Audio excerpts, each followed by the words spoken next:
Assalamualaikum warahmatullahi wabarakatuh. Waalaikumsalam warahmatullahi wabarakatuh. Bismillahirrahmanirrahim. Wassalatu wassalamu ala rasulillah wa ala alihi washabihi wa man wala. Kembali lagi saudaraku semua di podium podcast Inspirasi Umat. Mudah-mudahan podcast ini menjadi inspirasi dan solusi bagi umat keseluruhan. Amin.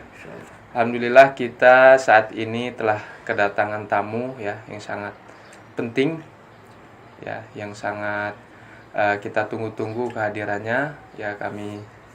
Kita di sini sangat senang sekali kehadiran beliau, yaitu Ustadz Abu Qoyim sebagai PLT Pusat Khilafatul Muslimin.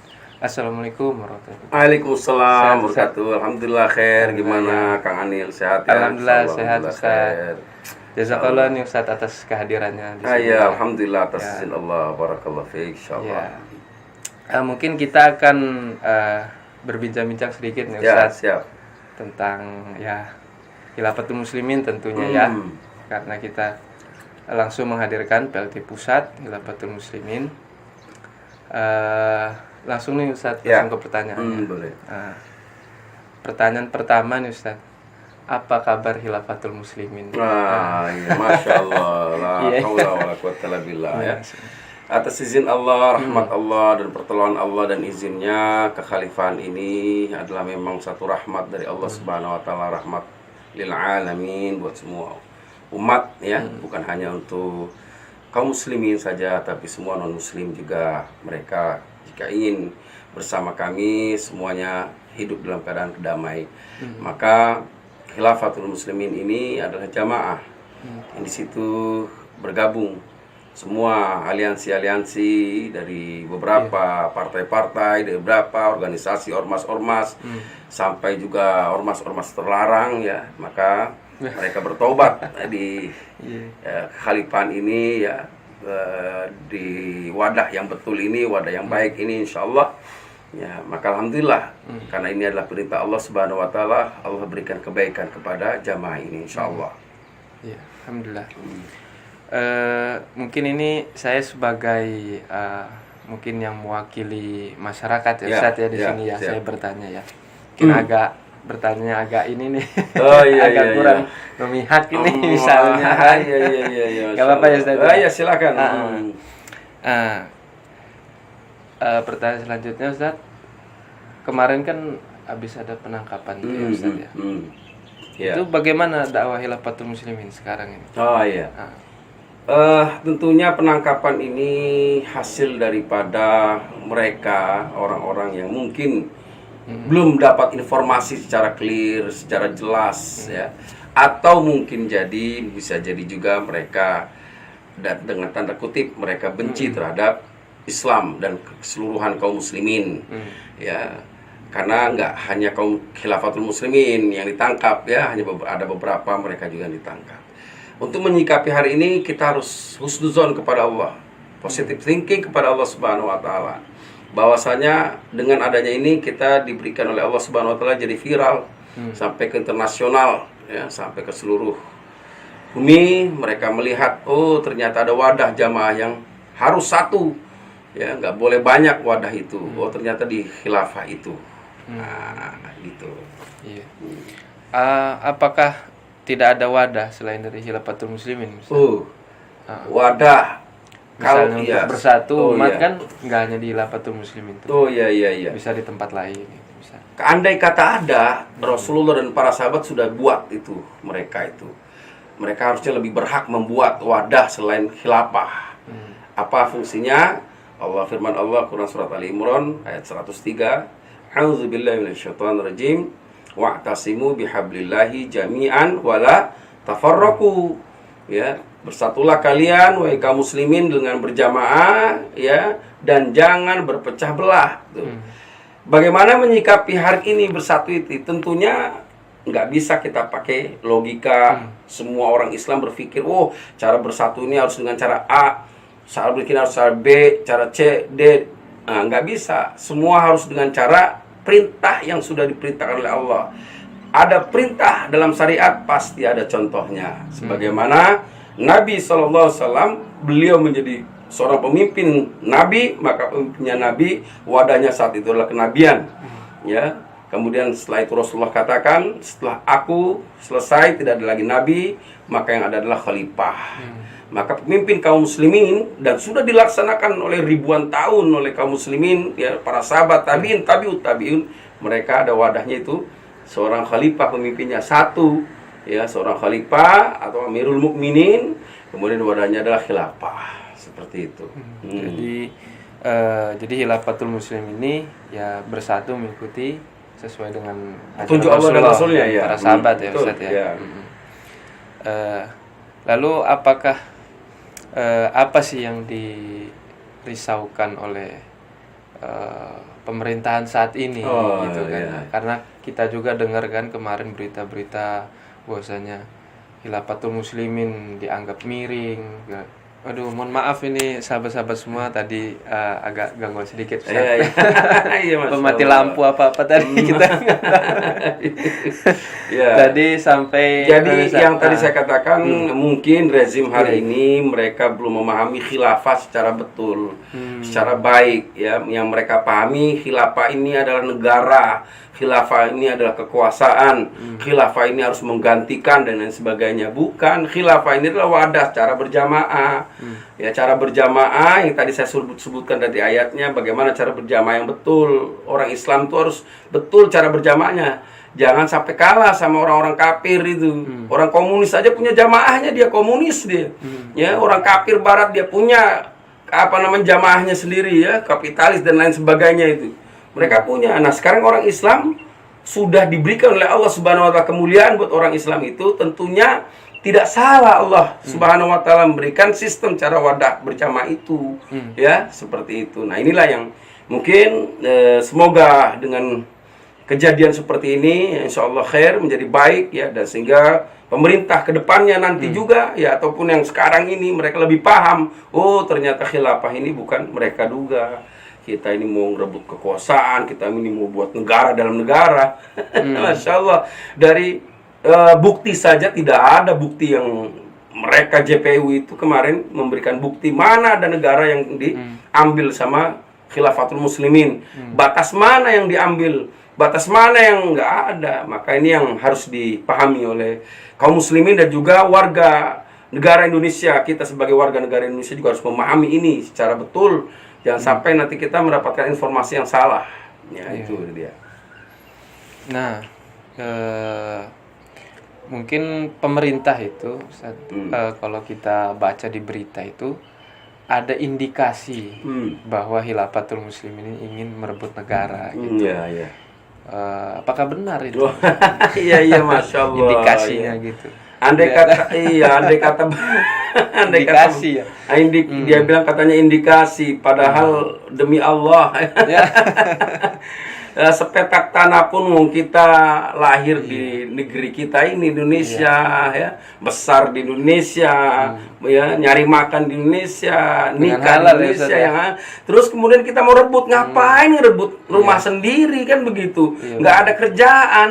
Yang ada kerjaan hari ini bagaimana kita sama-sama, ya, membangun negeri ini dengan kecerdasan yang baik bagi orang Islam, bagaimana mereka beriman dengan iman yang baik, berislam-islam yang baik, berjamaah yang baik. Jangan sampai disusupi oleh pemikiran-pemikiran yang sesat, pemikiran-pemikiran seperti mereka yang benci terhadap khilafah ini, yang bodoh terhadap khilafah ini. Nah, ini bahaya pemikiran seperti ini, akhirnya rancu. Dia sholat, dia takbir Allahu Akbar, ditanya suka sama Allah? Oh, suka. Siap pakai syariat Allah? Bentar dulu. Nah, ini sudah masuk sistem sekuler kepada mereka itu. Mau menyembah Allah, tapi nggak mau pakai aturan Allah, kan repot, ya. Nah, kita sebagai orang Islam tentunya punya syariat Quran dan Sunnah. Itu nggak bisa kita cari-cari syariat yang lain, nggak bisa mau pakai KTBLC dan sebagainya. Nah, negeri ini sudah punya sistem dan ideologi Pancasila dan Undang-Undang Dasar 45. Itu tidak bisa langsung kita rubah, tidak bisa. Sistem Pancasila dan ideologi ini, sebagaimana Rasulullah SAW pernah juga datang hijrah ke Madinah, itu pun di sana Rasulullah SAW dan para sahabat yang hijrah ke Madinah itu tidak bisa merubah sistem yang ada saat itu. Kepala negaranya saat itu adalah Abdullah bin Ubay. Maka Rasulullah SAW hanya mendakwahkan Islam. Yang kedua, membuat perjanjian perdamaian. Nah, pas dengan Indonesia hari ini, dengan adanya Pancasila dan Undang-Undang Dasar 45 yang sudah kita ketahui bersama, dan kita sepakat bahwasanya dengan Pancasila tadi itu jangan sampai ada agama ini menindas agama yang itu, agama yang itu menindas lagi agama yang ini. Ya jangan. Kita buktikan Islam itu adalah rahmatan lil alamin. Maka saya ulangin lagi, tidak ada itu khilafatul muslimin itu ingin merebut negara ini. Naudzubillah min dzalik ya. Semoga mereka lebih paham dan ngerti ya. Masya Allah, barakallah. Nah, tadi agak sedikit menarik Ustaz. Ya. Tadi Ustaz bilang bahwasanya kita sebagai orang Islam ini, khususnya di Khilafatul Muslimin, diajarkan untuk tidak menindas agama lain ya Ustaz. Tetapi kan kalau misalnya Khilafatul Muslimin ini ada kan, eksis ini kan, tentu dia akan hanya istilahnya hanya merangkul sesama Islam nih Ustaz. Tidak dengan di luar Islam, apakah benar? Oh, salah. Malah justru dengan adanya ini, warga kita juga ada dari mereka orang-orang Buddha, mereka orang-orang Nasrani ya, mereka juga berbaiat dengan cara keyakinan mereka ya. Karena mereka sudah memahami bahwasanya bagaimana dulu Spanyol sebelum dimasuki oleh kekhalifahan Islam, hancur mereka, peradaban mereka itu. Ya, banyak sekali sejarah-sejarah yang menyatakan bahwasanya kekhalifahan Islam itu Masya Allah rahmat bagi semua alam. Nah, maka termasuk kita di Indonesia hari ini, bukan kekuasaan, tapi kita ingin menjelaskan kepada umat ini loh ya, cara wadah yang baik ya, yang betul, yaitu kalau kita orang Islam itu wajib di khilafah. Tentunya non muslim yang mau bergabung menjadi warga khilafah juga itu sangat baik juga ya. Maka tentunya kita tidak pernah memaksa, nggak ada paksaan ya. Kita bisa cari dari ujung Sumatera sana itu sampai ujung Papua itu, adakah warga yang dipaksa, digebukin kalau nggak masuk jadi warga khilafah? Nggak ada. Sistem kita hanya menyampaikan Quran, surat Ali Imran ayat 103 tadi. Kemudian hadis Rasulullah ya, alaikum bil jamaah tuh. Hadis-hadis Rasulullah tentang berjamaah itu saja kita sampaikan kepada kaum muslimin khususnya ya. Nah, alhamdulillah dengan ini, jangankan ini, mereka sudah banyak yang tertarik ya. Di luar Islam, di luar warga di dalam agama Islam, di luar agama Islam, mereka sudah mulai tertarik. Oh, ini betul katanya kan, seperti itu. Malah fitnah-fitnah kemarin itu mereka sangat sayangkan. Kenapa sampai segitunya ya, segitunya. Tapi ya sudah, ini semua maunya Allah, takdirnya Allah Subhanahu wa taala, ya kita jalankan, semoga baik ke depannya insyaallah. Kita yakin tidak mungkin, karena Rasulullah SAW katakan, idza habballahu qauman ibtalahum. Tidak mungkin, kata Rasulullah SAW itu katakan, jika Allah mencintai satu kaum, pasti Allah akan uji. Nah, ujian kita nih warga khilafah ini. Betulkah kita nih rahmatan lil alamin itu? Nah, insyaallah. Ya, baik, dari paparan Ustaz tadi ya, kita bisa simpulkan gitu bahwasanya Khilafatul Muslimin yang pertama tidak tujuannya tidak ingin membuat negara dalam negara. Nggak ada. Yang kedua, Khilafatul Muslimin ini mengusung misi rahmatan alamin ya Ustaz ya. Di rahmatul seluruh alam, tidak ada paksaan segala macam ya. Yang ketiga, tidak menindas agama lain. Waduh, ini bukan dia, berarti boleh. Kan agama lain aja tidak ditindas, apalagi golongan lain ya Ustaz. Ya, apalagi golongan lain, orang Islam yang lain, waduh bahaya. Bahkan tadi saya dengar sudah ada itu warga dari ada catatannya, itu ya. Cuman kemarin kalau nggak salah dibawa ya ke sana semua itu ya. Iya, sudahlah, ya nggak mungkin dibaca-baca kali sama penyidik ya, mudah-mudahan mereka tahu ya betul ternyata di sini ada orang non muslim. Barangkali bisa dicek di sana Ustaz ya. Bisa, silakan kali cek aja dari sana kira-kira. Nah, kalau namanya mungkin udah lama ya itu dari awal maklumat ya, Khalifah ini mungkin 1997 itu ya, berapa tahun setelah itu ya Khalifah menyatakan ada beberapa orang yang menyatakan bayat bayatnya sesuai dengan caranya agamanya mereka ya, seperti itu. Jadi konsep dasar kita ini adalah pertama lakum dinukum waliyadin. Agamamu, agamaku, agamaku, silakan ya melaksanakan agamanya masing-masing. Malah kita akan tegur kepada mereka Nasrani, Nasrani kenapa sampean ini nggak ke gereja? Ya, terus yang Buddha juga begitu. Kita ajak mereka itu untuk kenapa kalian itu tidak menyembah Tuhan kalian. Selain itu pun kalau memang mereka juga mau, kita akan dakwahkan ini loh. Kalau memang kalian mau Islam secara betul, agama secara betul ini, kata Allah Subhanahu wa taala, ila kalimatin sawa. Begitulah dakwah Rasulullah SAW di Madinah, di Mekah juga begitu. Di Madinah paling gencar kepada mendakwakan ahli kitab agar mereka masuk Islam. Kenapa? Karena nggak ada hampir perbedaan antara ahli kitab dengan Islam itu sedikit saja sebenarnya, yaitu tidak mengakui Muhammad Rasulullah SAW, ya. Tapi itu sebenarnya bukan hal yang penting yang kita bicarakan hari ini, yaitu bagaimana sekarang kita hidup di negeri kita ini, di negara kita ini, Indonesia ini secara damai, yang sudah ada aturannya, Pancasila itu, ya. Maka dibilang warga khilafah sebenarnya itu orang yang menjalankan Pancasila dengan benar, ketuhanan yang Maha Esa. Berarti dia menjalankan perintah Allah dan Rasulnya dengan betul, dengan cara berjamaah itu. Dibilangnya kita anti Pancasila, kan ketawa kita. Ya, saya pikir-pikir ya mungkin harus dengan ini ya, sehingga umat itu bisa lebih cerdas, mereka masyarakat Islam, masyarakat Indonesia ini lebih paham, memahami, khilafah ini bukan mereka duga yang kali ini. Nah, itu dia, Masya Allah. Sedikit lagi nih Ustaz, ya. Betul. Yang sama-sama kita pahami ya Ustaz, ya. Yang istilahnya kemarin kejadian kemarin penangkapan itu kan, itu kan yang istilahnya yang langsung itu turun tangan itu adalah kepolisian, ya Ustaz. Sementara yang kita ketahui kan kepolisian ini dia sebagai eksekutor saja, ya. Dia sebagai bagian eksekutor. Nah, namun polisi ini kira-kira mereka mendapatkan informasi salah itu, ini yang bertanggung jawab siapa nih Ustaz? Kan? Iya. Mereka kan cuman gini Ustaz. Mereka ada informasi, ya ada pengetahuan informasi.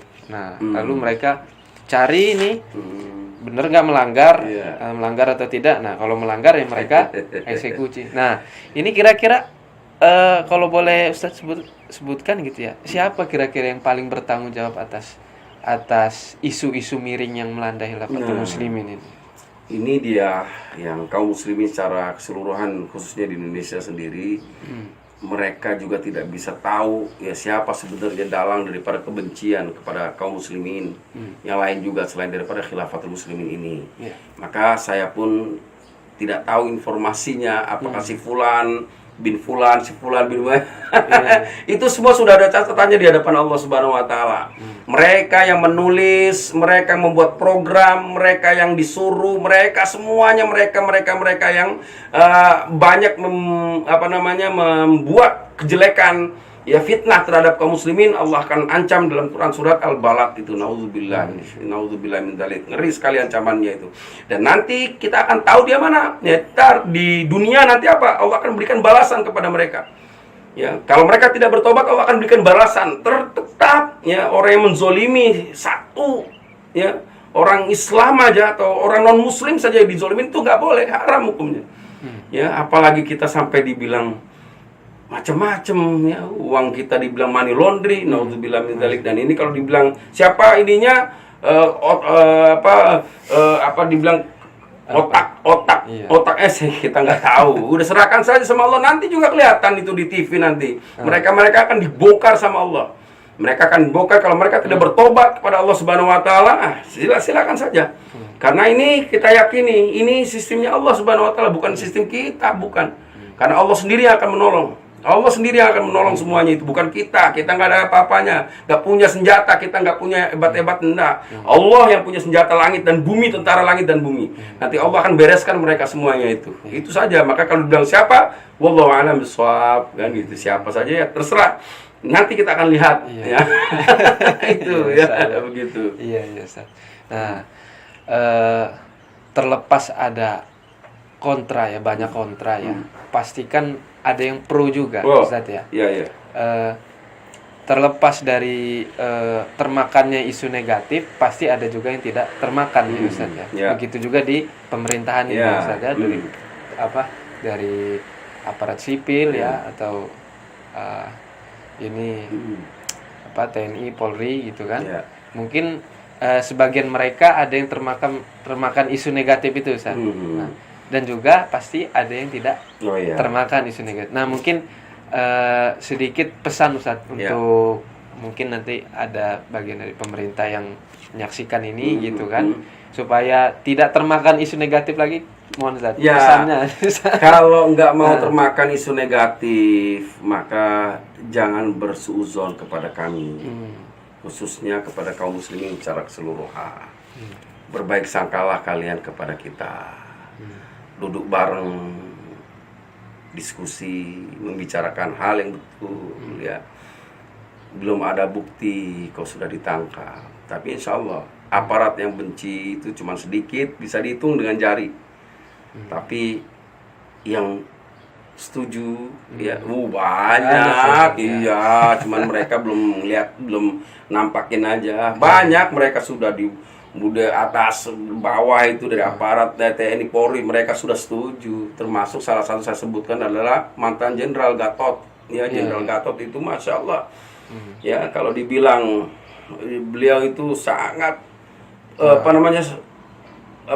setuju dengan gerakan Khilafatul Muslimin yang rahmatan lil alamin. Sampai utusannya pun disuruh datang ke saya ya.